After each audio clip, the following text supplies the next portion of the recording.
گلزار نہیں ہوں، اور آیا ہوں جہاں میں فقط دیدار کی خاطر، بازار سے گزرا ہوں خریدار نہیں ہوں، اور اس دور منافق میں جو سچ بول رہا ہوں، کہتے ہیں مجھے لوگ سمجھدار نہیں ہوں۔ مسیح یسوع کے عظیم و جلالی نام میں آپ سب کو سلام۔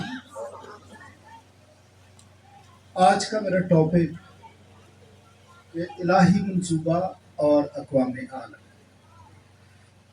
بنی اسرائیل کو ایک غلط فہمی یا خوش فہمی یا مغالطہ یہ تھا کہ وہ واحد خدا کی چنی ہوئی قوم ہے اور دنیا کی باقی قومیں راندہ درگاہ ہیں، خدا کے حضور سے دستکاری ہوئی ہے۔ یہ ان کی ایک غلط فہمی ہے، اور مجھے زیادہ افسوس اس وقت ہوتا ہے کہ جب یہ غلط فہمی مسیحیوں کے اندر بھی آ گئی کہ ہم ہی خدا کے لاڈلے ہیں، باقی قوموں کا تو کچھ خدا سے لینا دینا نہیں۔ مجھے رابندر ناتھ ٹیگور کی ایک بات یاد آ گئی۔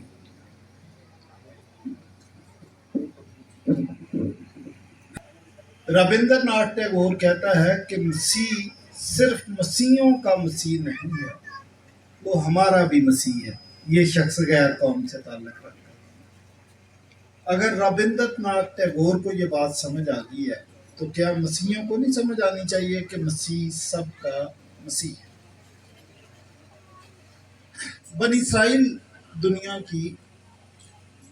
دنیا میں خدا کی چنی ہوئی قوم تھی، خدا کی لاڈلی قوم تھی، اور یہی قوم تھی جس کے متعلق خدا کہتا ہے کہ میں نے تمہاری صورت اپنی ہتھیلیوں پر کھود رکھی۔ جو بنی اسرائیل کو چھیڑتا ہے وہ میری آنکھ کی پتلی کو چھوتا ہے۔ یہ ساری باتیں اپنی جگہ درست ہیں۔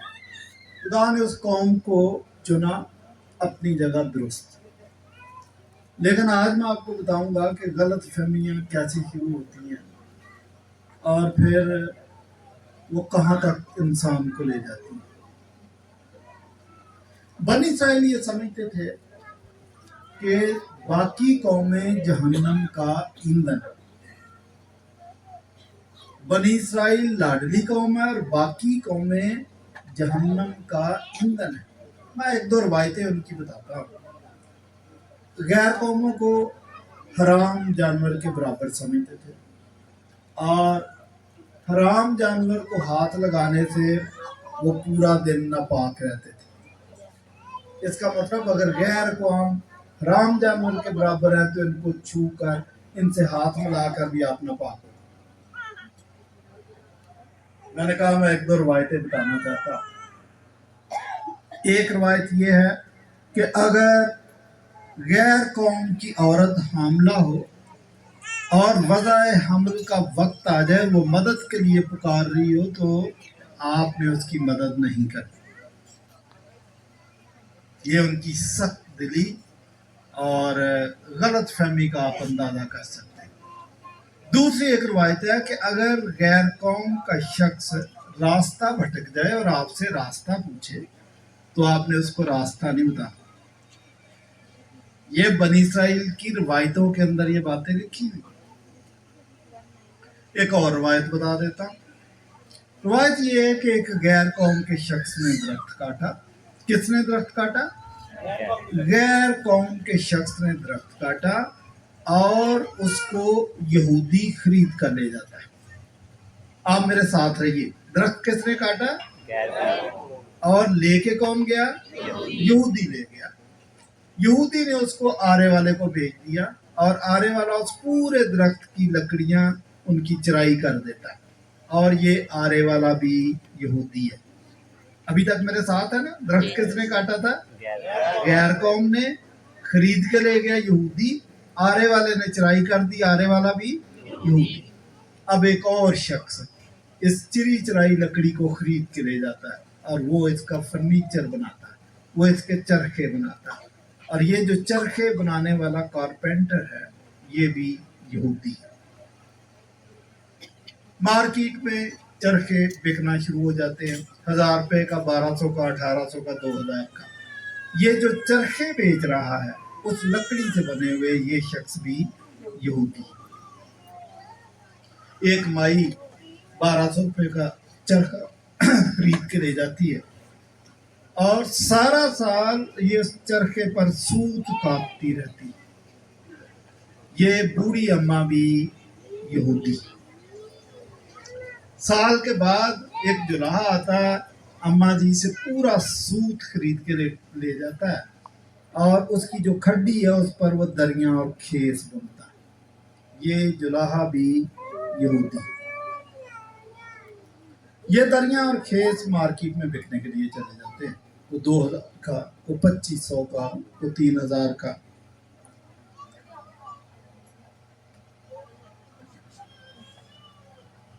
یہ مارکیٹ والا بھی یہودی.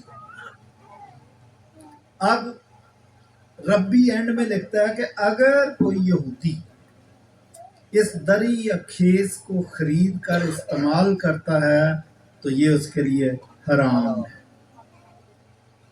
آپ کو سمجھ آ گئی ہوگی کہ کیوں حرام ہے؟ درخت کس نے کاٹا تھا؟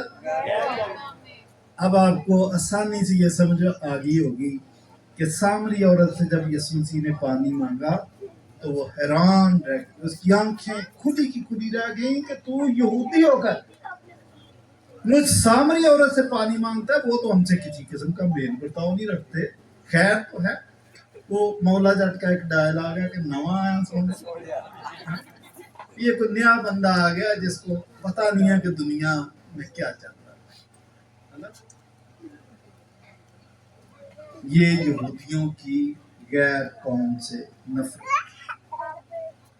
آج میں نے آپ کو بتانا ہے کہ الہی منصوبہ کیا ہے اور غیر اقوام کی حیثیت کیا ہے.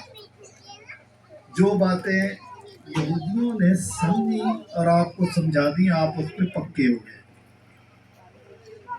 میں ایک مثال دیتا ہوں کہ 2 مثالیں کہ ایک باپ کے 2 بیٹے ہیں. بڑے بیٹے کی شادی ہوگی، باپ نے اس پہ خرچہ بھی کر دیا.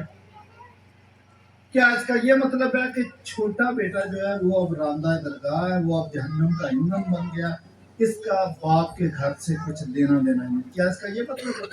بتائیں. اس کا یہ مطلب ہے کہ جب وقت آئے گا اس وقت اس کی بھی باپ شادی کرے گا، اس کی ساری خوشیاں دیکھے. بھٹو کے زمانے میں چینی شارٹ ہو گئی، ڈیپو بن گئے اور راشن کارڈ بن گئے. جو بڑے لوگ ہیں ان کو پتا ہے.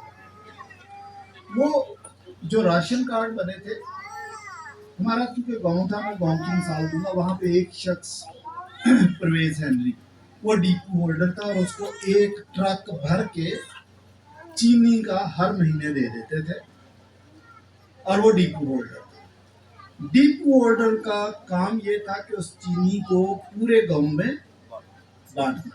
آپ میری بات سمجھ رہے؟ لیکن اگر وہ اس چینی کو اپنے گھر اتار کے اور بیٹھک کو تالا لگا دے اور لوگوں کو کہے جاؤ یہ چینی میری ہے، یہ جرم نہیں ہے؟ یہ جرم ہے. ایسا نہیں کر سکتے اور نہ وہ کرنے دیتے تھے. بنی اسرائیل کو جب خدا نے اسپیشل نیشن کے طور پر چنا تو اس کا یہ مطلب ہرگز نہیں تھا کہ آپ کو میں نے چن لیا تو باقی قوموں کو میں نے رد کر دیا. لیکن بنی اسرائیل نے اس کا ترجمہ اور اس کی تشریح یہی کی کہ ہم چنے ہوئے لوگ ہیں، اب یہ خدا ہمارا ہے. اور جب وہ دعا کرتے تھے کہ ابراہیم، اسحاق اور یعقوب کے خدا، تو اس کا وہ مطلب یہ لیتے تھے کہ یہ ہمارا نیشنل گاڈ ہے، یہ ہمارا قومی خدا ہے. دان سے بیچ سبا تک اس کی سرحد اور جیورسڈکشن ہے. ان سرحدوں سے آگے یہ خدا کام نہیں کرتا. ریموٹ کنٹرول کی طرح. That was there understanding. آہستہ آہستہ انڈرسٹینڈنگ ٹھیک ہوئی اور کچھ ٹھیک نہیں. یہ خدا ہمارا ذاتی خدا ہے. میں لوگوں کی، مسیحیوں کی اصلاح کرتا ہوں کہ اگر آپ کہتے ہیں کہ ابراہیم، اسحاق اور یعقوب کے خدا، تو آپ وہی فریز بول رہے ہیں جو یہودی سمجھتے تھے. اس لیے ساتھ ایک فکرے کا اضافہ کیا. یاد رکھیے گا، ابراہیم، اسحاق اور یعقوب کے خدا